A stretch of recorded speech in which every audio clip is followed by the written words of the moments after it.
Hi, my name is Eline, and with this podcast, I dive deep into the world of chronic illness. What is living with a chronic illness like? What are ways to redefine your purpose when life hit you so hard? How do people do this? I am on the lookout for answers to find out if there is a way to have a life filled with freedom, joy, and happiness, even when it feels like you're a prisoner in your own body. Welcome. Hello, everyone. Hello. Welcome back to another episode of the Spoonies Community podcast. I'm here with my lovely husband again, Mr. Marcus Bass. Mr. Marcus Bass. Mr. Marcus Bass. Hi, everyone. We had a 9-year anniversary yesterday. We did indeed. Almost a decade that we've been together. It's been, I was quite surprised that it was 9 years. I felt when we told a few people recently, like 9 years, wow, that's long, but it doesn't feel long. No, but maybe that's also because we have a good relationship. It's probably a good start, isn't it? Hope so.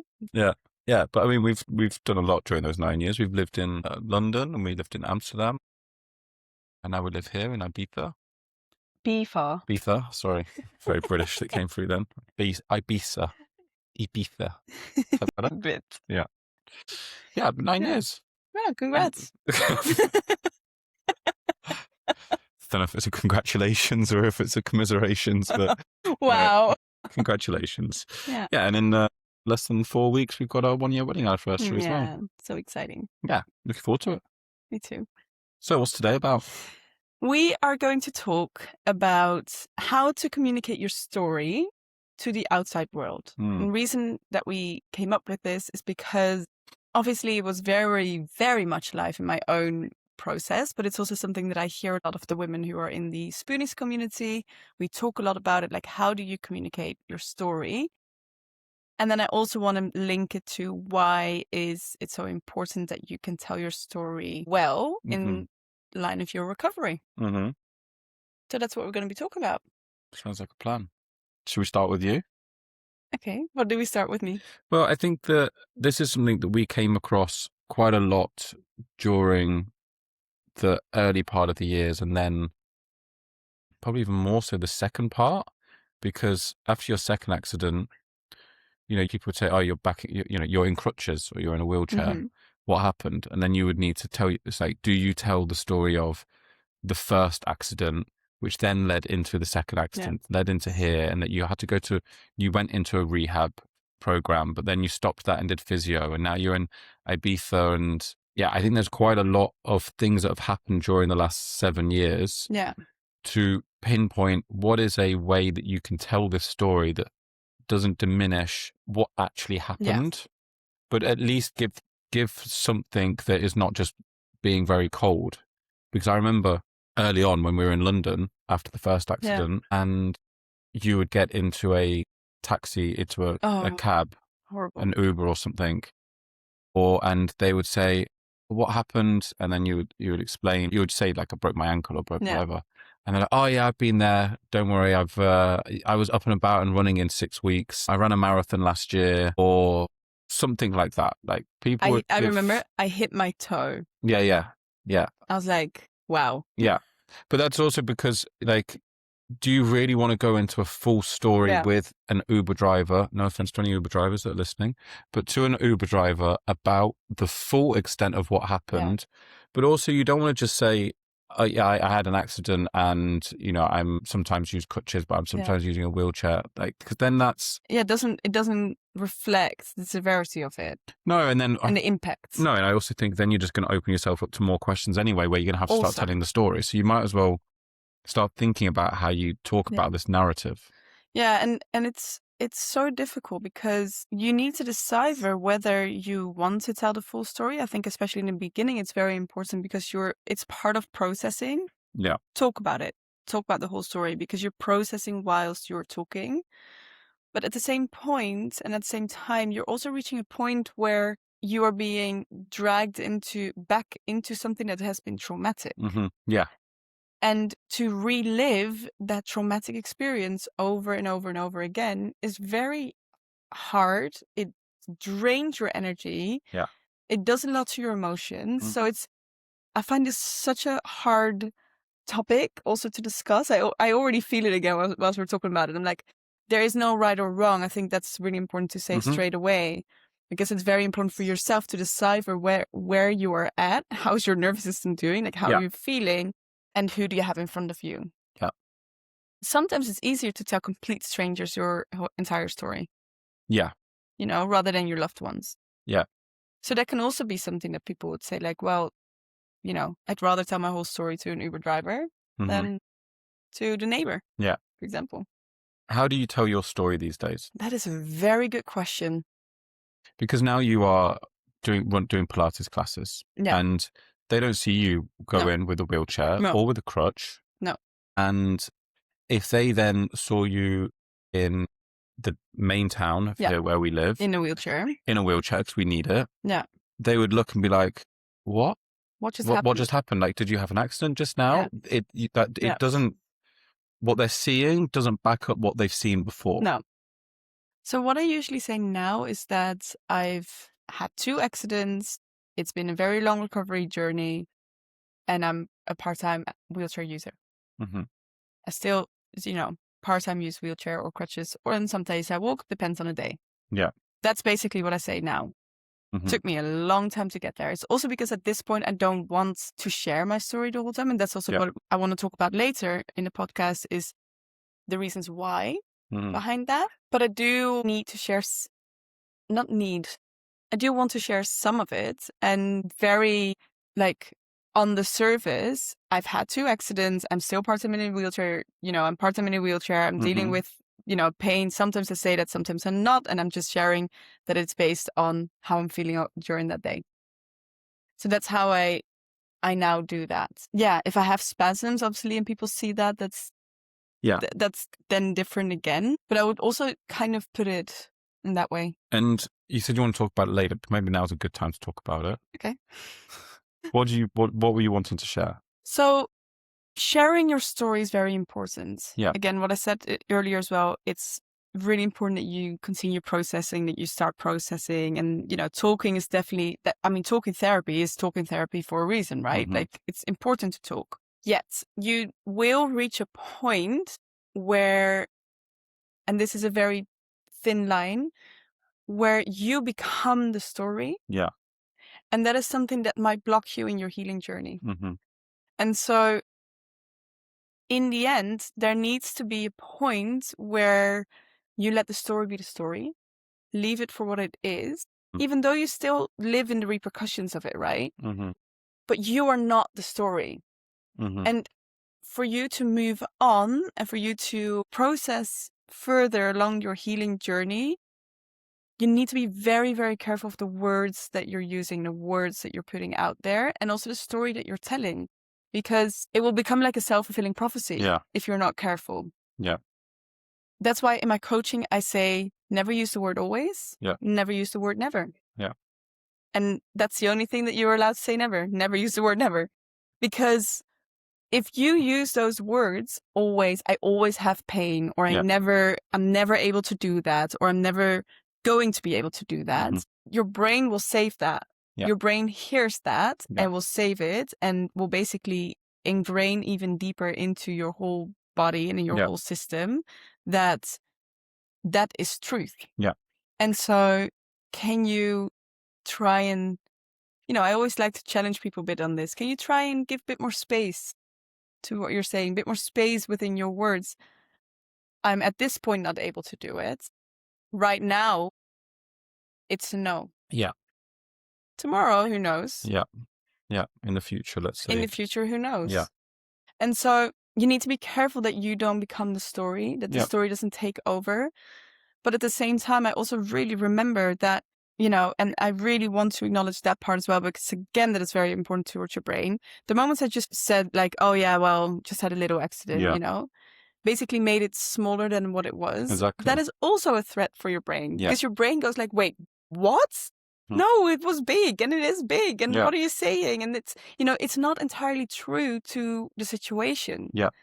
So I think it's very important for everyone to feel into, how can I make it a story where people not necessarily ask questions anymore. So kind of like to frame it in a way, in a box where people are like, okay, yet it's still true to what's actually happening. Yeah. Yeah.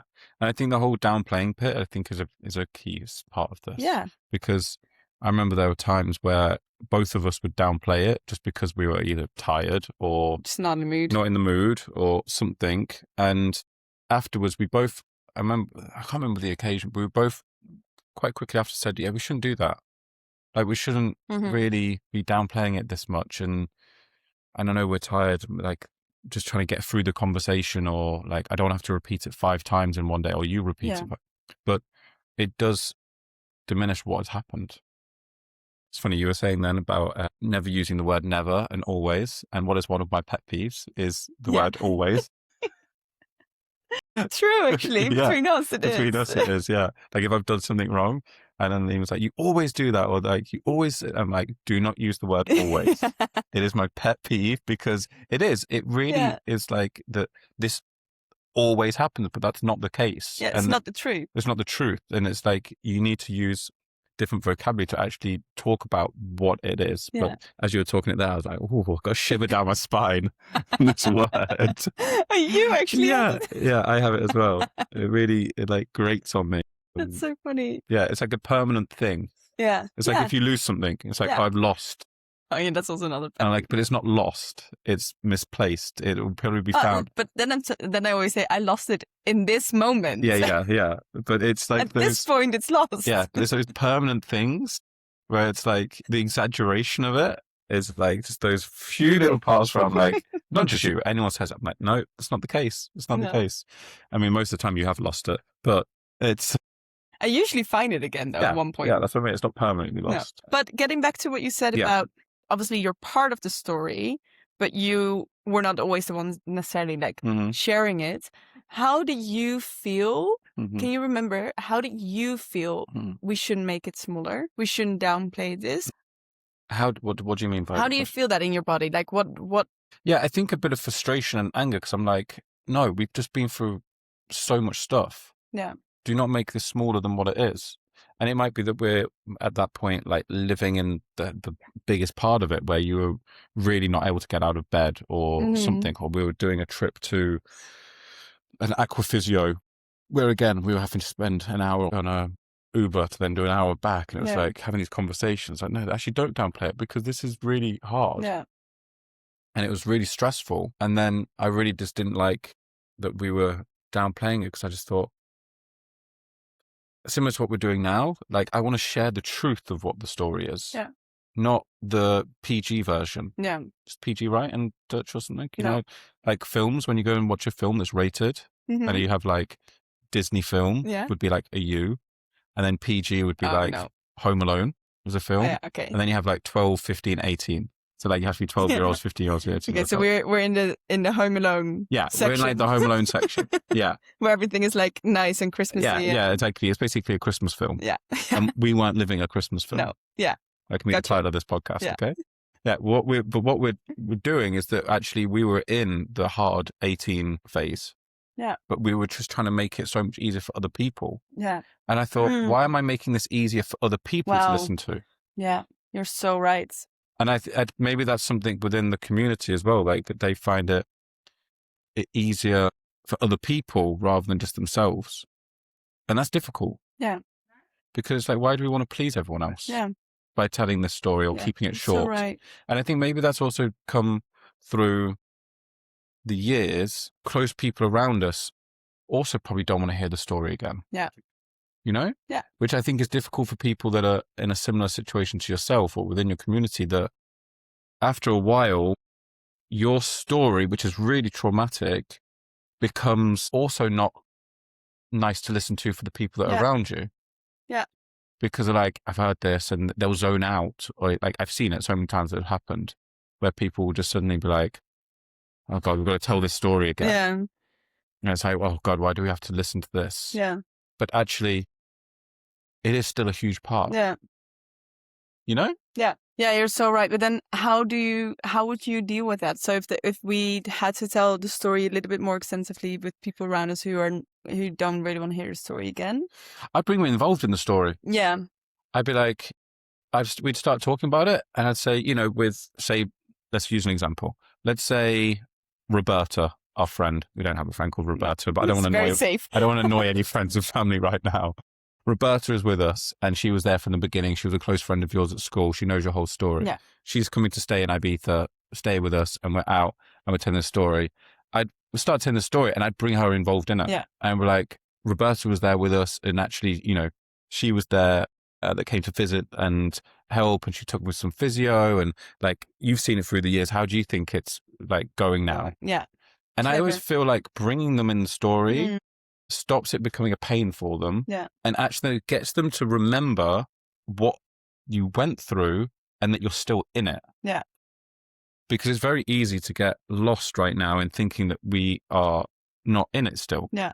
We still have challenges that we have to get through. We still have the wheelchair in the car. Yeah. We still have, this is going to sound super privileged, so I'm going to not try and come across like an a-hole. But we went to the beach the other day. Mm-hmm. You had been teaching for a couple of hours. You had to take your crutches with you. Yeah. And then we were going to go meet some people at the furthest end of the beach. And it's like, actually, we can't do that because you're in so much pain and discomfort. You don't want to go there and go back. Yeah. So like, we're still in it with those situations. Yeah. And it might not seem it to other people. Yeah. I went off tangent there.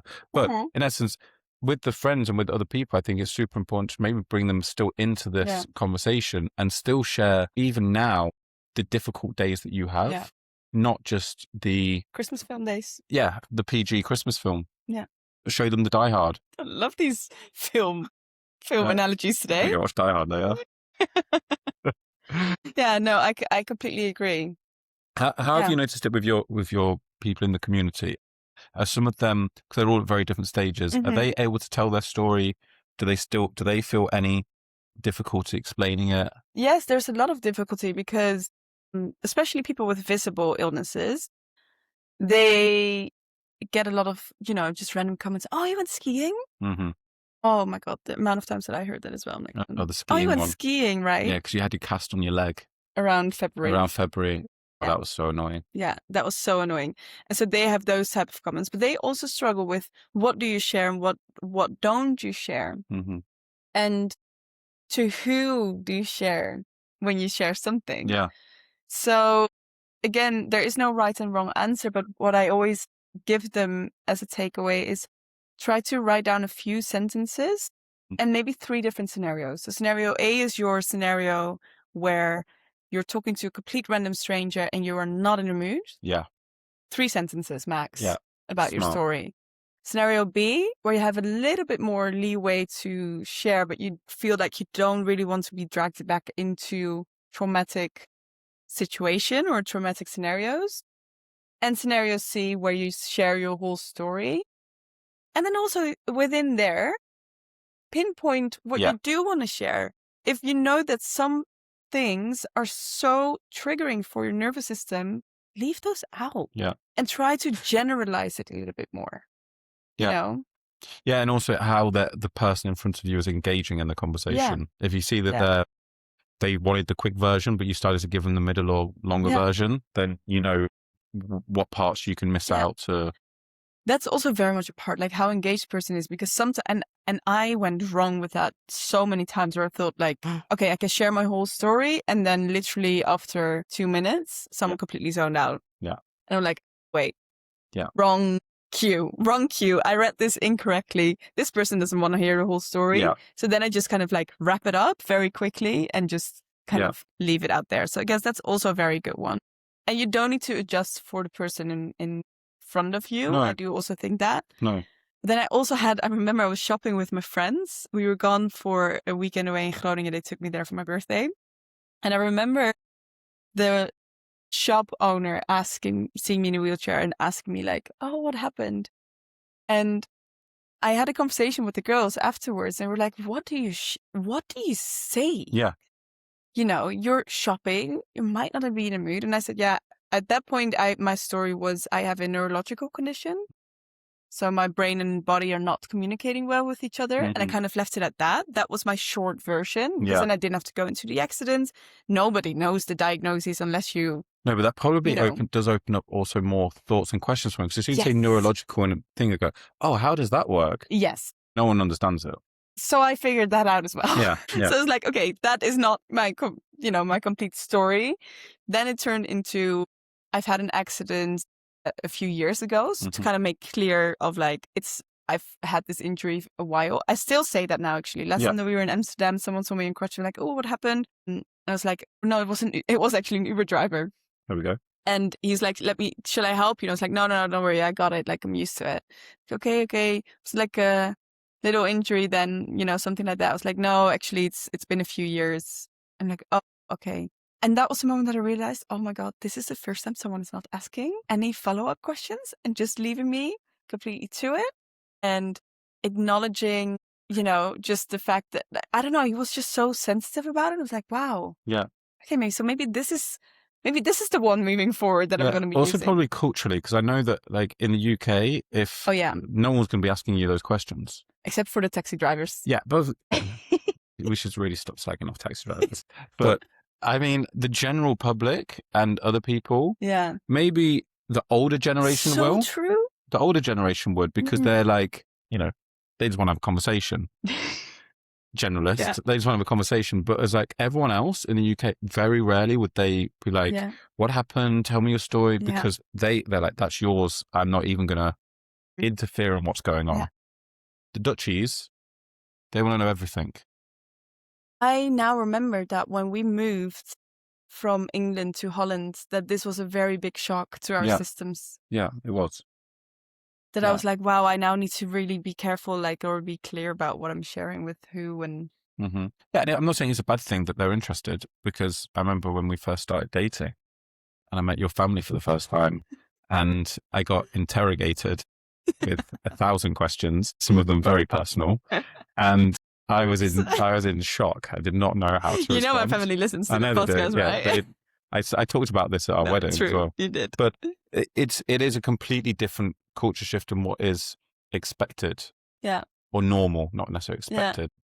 So it is very interesting depending on who you're speaking to. Yeah.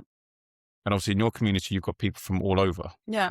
They're not just from England or from the Netherlands, or they're from Germany, correct? Belgium, England, Scotland, Holland, Ibiza. Ibiza's its own country. I'm sorry, Ibiza's not its own country. Spain. Well, the Scottish are going to be happy that you said that Scotland and England are different. Well done. You've got some points there from the Scottish crowd. Yeah. Yeah. It's good. No, but it is important. And hopefully soon, more countries. More countries. But Why we'll is talk that? about that later. We'll talk about it now. You've been delaying everything for later. Oh, that's very true. Because I'm opening the doors again to the community. The community. And the last time they were opened was when? February. Okay, so it's been 4 months. 4 months. But by the time, maybe even 1st of June. So the 1st to the 5th of June, I'm opening the doors again towards the Spoonies Community. And why do you open it now 4 months later? What's the reason? So the biggest priority for me is the safety of this container. Very much biggest priority. And I do not want people coming in and out the whole time. So I only open it once every now and then. I'm aiming for once every quarter, but it really depends on my own energy levels. Like, I'm going to be very brutally honest about that. Yeah. It is depending on how my energy levels are. If I feel that I can, open it back up. And I'm also reading the room. Like, if the group feels like it needs, a bit more grounding, a bit more settling, I'll leave it closed for a while. Smart. Yeah. And women only? Women only. Although I'm allowed to be a guest on the podcast. Well, this is not only for the community. Okay, they get to listen to it. Yeah, they get to listen. And do you have a certain amount of people that you allow in? Is it... No, so everyone... So I'm anyone who wants some bit more information or a bit more of a feel of what we do in the community. This, for example, is a topic that we discuss, like how do you tell your story? I'm hosting 3 different webinars. They are for free. So it's on the 1st of June, the 3rd and the 5th. Different times of the day. So you can, there's something for everyone and for any energy level type. So within that webinar, it's called The Missing Piece of Your Healing Journey That Nobody Talks About. And we're going to be talking about the missing piece of your healing journey that nobody talks about. Good title. Makes right? Sense. Yeah. It makes sense. So you can follow me or you can sign up for that webinar through my link in bio on Instagram, or send me a message personally, and I will make sure that you're in. You don't have to follow it. You can also just go into the Spoonies community straight away. Yep. Obviously, I will be announcing that on Instagram once the doors are open. And it is welcome for anyone. Feels it's suitable for them. Yeah, who feels it's suitable for them. So even if you're still looking for a diagnosis, you don't have a diagnosis, but you feel that your daily life is impacted by health issues, please feel welcome. Yeah. It's any age range. Yeah. You have someone as young as... Just turned 19. Just turned 19. And a lady that is in her 60s. 56, I think. In her 50s, to be pleasant. In her 50s. I don't know. I don't keep track of it all. But it is a widespread. Yeah, it's a widespread. And the beautiful thing is that age really doesn't matter, because, we are all dealing with similar things. It's also really not focused on, and again, this is why it completely links back to the topic of telling your story. When we introduce each other to each other in a group, I also tell them, like, don't mention the diagnosis that you've got. For anyone else that understanding that pause, a giant bug. It's like a huge flying beetle that seems to be roaming around our house, and Aline is not a fan of them. So she was almost about to run. I almost ran out of this podcast. Yeah, I ran out of the podcast. Yeah. Okay, so I always say that, don't share your diagnosis, because a diagnosis doesn't define you. No, it doesn't define you. Share what gives you joy. Share the symptoms, share your daily struggles. And then suddenly you see that there's so much overlap within diagnoses. Yeah. Again, that's also part of your story. Yeah. It's, you're not only what happened to you, you're part of so much bigger. And again, something that we really talk about, who are you truly? Yeah. Without all the roles, without being a parent, a wife, a friend, a sister, a partner, a dog mom, a whatever role there is, a student, a daughter, who are you without that role? Yeah. And I actually used that as well to start introducing myself in different ways, in different settings. I did a course and they said, can you tell me something about yourself? And I actually told them something about myself, rather than saying, I'm Aline, I'm a founder of Spoonies Community, I'm a podcast host, etc., etc. I just told them something about myself. Yeah. The things that I like to do, the things, the things that define me truly, my values. Yeah. And so that's also, something to think about. Yeah. Yeah. I was at it's linked to this. I was at a recruitment conference. I do recruitment outside of doing this podcast. And it was quite interesting because part of it was split up into groups, and I was in a group of 3, and the task was each of you speak for 2 minutes, telling them who you are. Not your job, not your title, but who are you? Yeah. And the 2 people listening cannot ask any questions. They just have to listen. Wow. And it's really actually quite hard to talk about yourself for 2 minutes where you don't talk about your job or something else, but what do you like? Who are you? And it's open to interpretation of how it goes.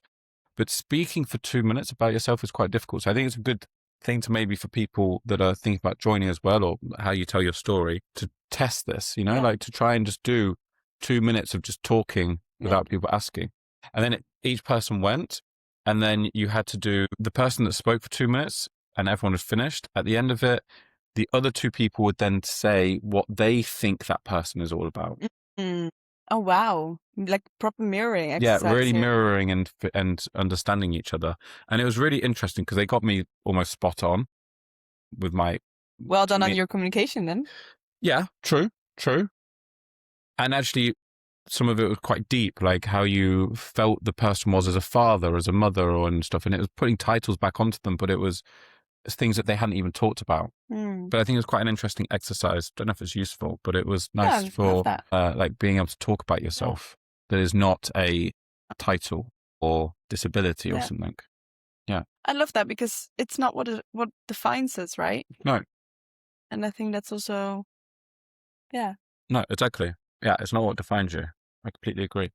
Yeah, and that's also something that we focus on a lot again, within the Spoonies community is what other things do define you? What really defines you? What are your little gratitude moments? What are your little moments of joy? Even if you have a really hard day, there's always something. Yeah. There's always something that sparks a little bit of joy. Maybe it's hearing your neighbors laugh through the walls, or having, I don't know, it can be like, or having your cat come cuddle up. There's so many pets within the group. It's really funny because they come and join us in the sessions quite a lot. So that's really nice. It's cute. But maybe it's your pet who comes in for a cuddle, so really working on that as well. Yeah, I think that's good. Yeah. It's smart. Yeah. Linking back to the community, opening the doors, is there anything else that is useful for people to know about the community? And once it closes, you might not open again for another 3 or 4 months. Yeah. And them joining, they need to do an introduction that will happen. That will all happen within a safe group call. Okay. So the community, we have 2 live calls per month. One is a Spoonies Connect session, which is an kind of like a hot seat coaching, but in a very loving way. So we always start with a meditation to kind of land in the space and set the field and you open do this. it. I do the meditation. Yeah. It's just me with the whole group. Yeah. And then we basically, I ask people, how are you doing? If people want to share something, they kind of raise their hands in a call, and we talk, and we all help each other out, and we all support each other and give maybe, sometimes it's not really about giving solutions, because some situations there are no solutions for, right? Yeah. But then it's about holding space and making sure that someone really feels seen and heard. And that is what's so amazing and so powerful of this community, because you don't need to over-explain. If you say, I've had a really bad, fatigued week, you don't need to explain that the fatigue that you're feeling is very different to someone who just done 3 workouts and has been working all day and having to cook. We know that the fatigue that you're talking about is not being able to get out of bed to go to the toilet. Yeah. So that is something that I really love, and that makes this community so strong, is that you don't need to over-explain yourself the whole time. Again, linking back to the whole story, you don't need to share the full extent of the story for people to understand what you're going through. So that's something really beautiful. And then the other session is Spoonies Learn, and that is where I provide a space to get familiar with different healing modalities. So I have guest speakers come over. I do my somatic sessions once per quarter. Okay. So those one I run. Yeah. And then the other sessions I have guest lecturers coming, or guest speakers coming, experts to talk about their healing modality. So we are doing anything and everything from systemic coaching. So how do your family systems work, and what impact does your disease have on that? Or can you actually link your disease back to something that already happened in your family? We did breath work. We had an intimacy coach. We had a psychologist.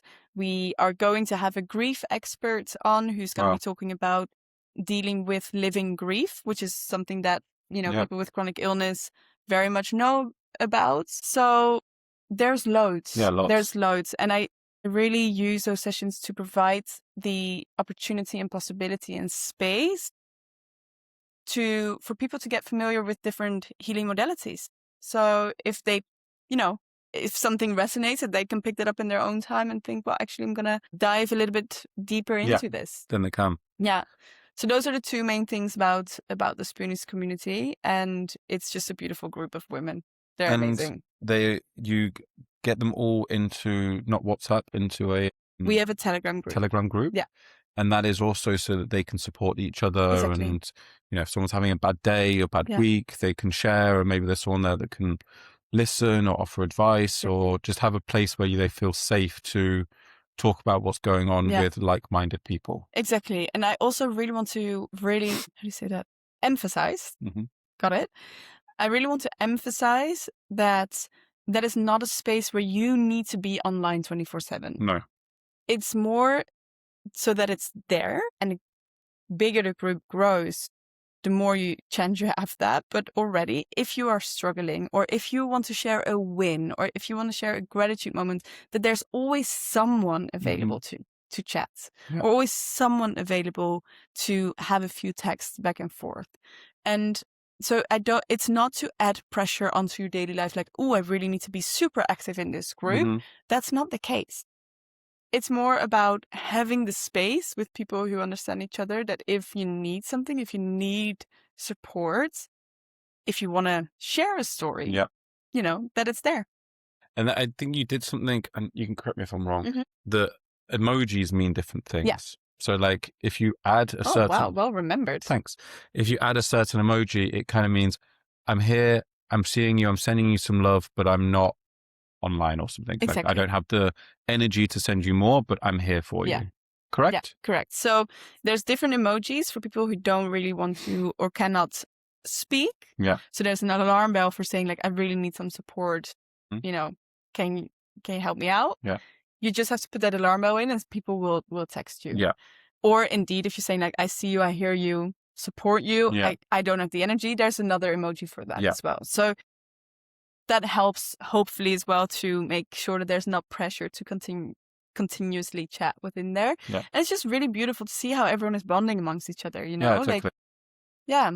The group is still not too big, so that's also really nice because it's still very intimate and it's a very safe space, very safe circle. Yeah, but even if it does grow bigger, which I hope it does, it means that you've got more people to support each other.